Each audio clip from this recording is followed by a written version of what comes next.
All right, welcome back to NDTV Profit. You're watching The Big Story. Of course, we have with us Arvind Chari of Q India and Jayesh Mehta from DSP Finance. We're discussing what India's government bond inclusion into the JPMorgan Emerging Market Index would mean for the broader bond market. I'll come back to you, Arvind, with my question, which is, how are you viewing the macro impact of this all? Because obviously, for FY25 now the budget is coming up later next month.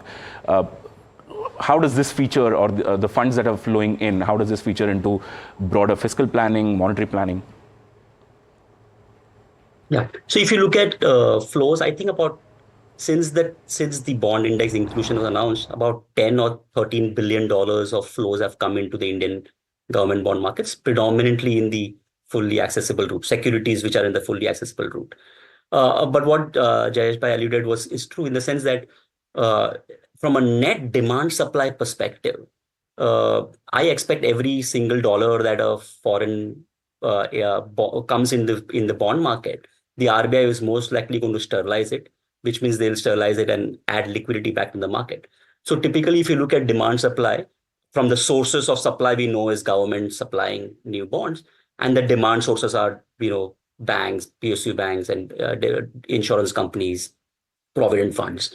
And generally, RBI tends to be a 10 to 15% buyer of every year's supply.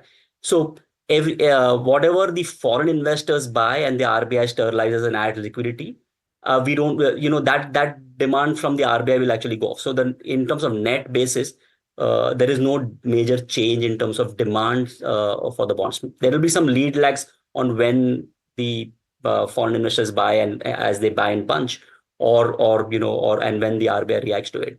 So in terms of demand supply, it will be kind of a neutral event, as we are seeing today as well. It's today is the index inclusion thing, and there's hardly been any movement because most of it is already covered. And then in the general expectation, there is a new buyer, so it's good to have a new different set of buyer as compared to what we have existing.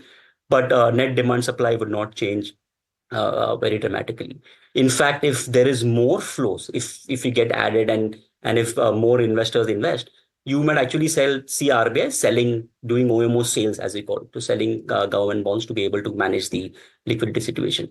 So demand supply will be different. As the demand increases, today we are seeing a credit cycle, right? We are seeing the credit cycle pick up. Right now, PSU banks are sitting on reasonably good excess SLR.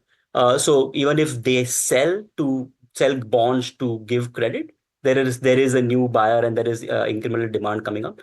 Government has managed fiscal from a budget and consolidation perspective pretty well. So the trajectory, the supply. And as Jayesh Bhai alluded, that the AUM in the domestic mutual funds, provident funds, insurance companies has increased quite substantially.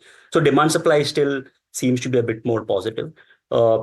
We should expect RBI to cut rates. So so just the view on the market, irrespective of the FPI demand, is that today we are sitting at about 2.5% real positive rates. Even with this some increase in core CPI, we are still fairly comfortable.